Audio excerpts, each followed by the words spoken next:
Welcome to Mindnificent. Today, we are going to learn the dark side of toxic positivity and why it's a problem during the pandemic.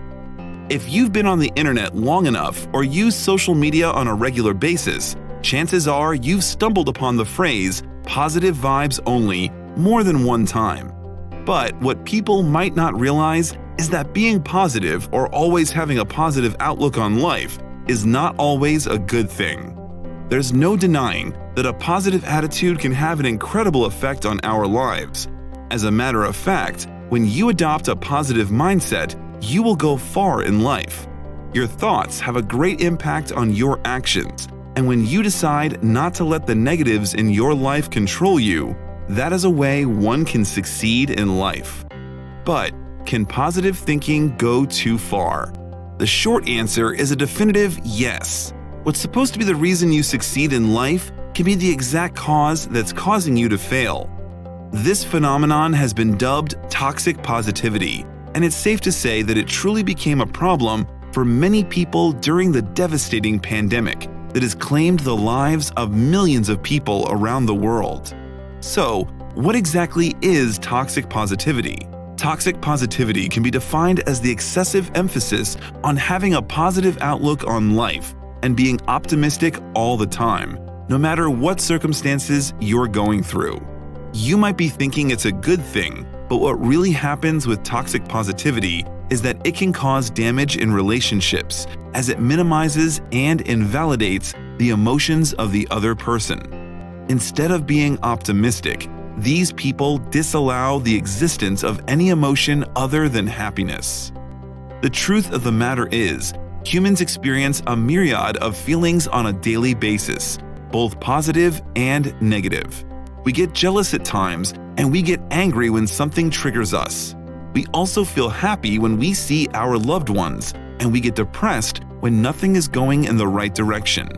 When people push the idea that we have to be positive all the time, that idea invalidates all these emotions and more if they don't exist. Toxic positivity comes in many ways and forms.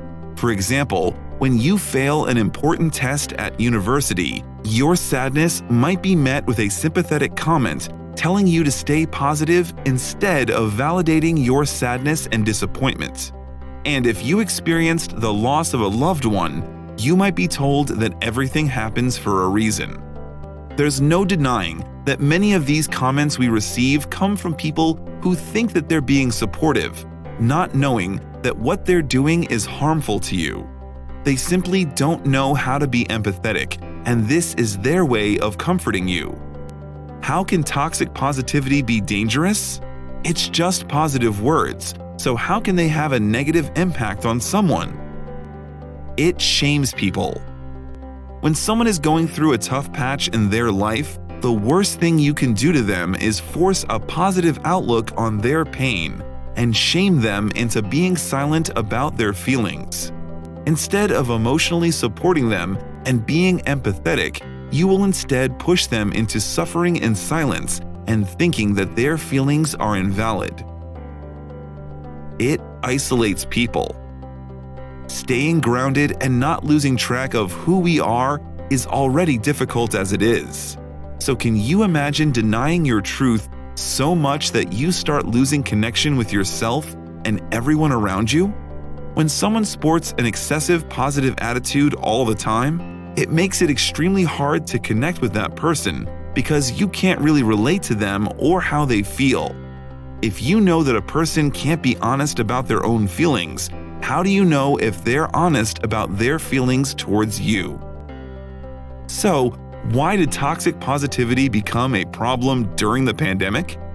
There isn't a single person on the planet that hasn't been affected by the coronavirus pandemic. Some people lost their loved ones, while others have been laid off and continue to struggle financially to this day. Essential workers risk their lives every day with the stress and anxiety of knowing that they could contract the virus anytime. Lockdown has kept us isolated from everyone for weeks on end, and it could put a wrench in all of our plans.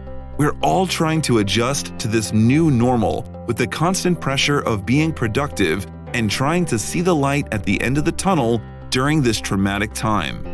According to recent statistics, 6 out of 10 Americans stated that they are constantly experiencing negative emotions like depression and hopelessness on a weekly basis. There are people who are struggling to get out of bed in the morning, while there are others that flood social media with posts about how we should use the quarantine to our advantage and do things that are already difficult even if we weren't going through a deadly pandemic.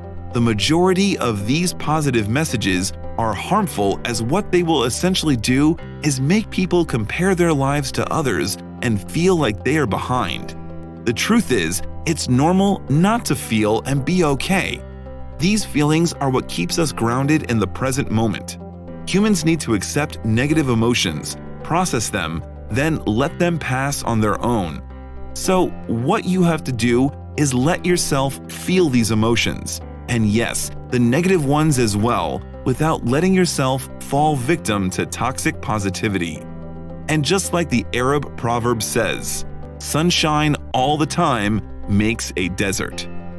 If you enjoyed today's video, please remember to subscribe and click on that bell notification button because more magnificent content is on the way. Thanks for watching, and I'll see you in the next video.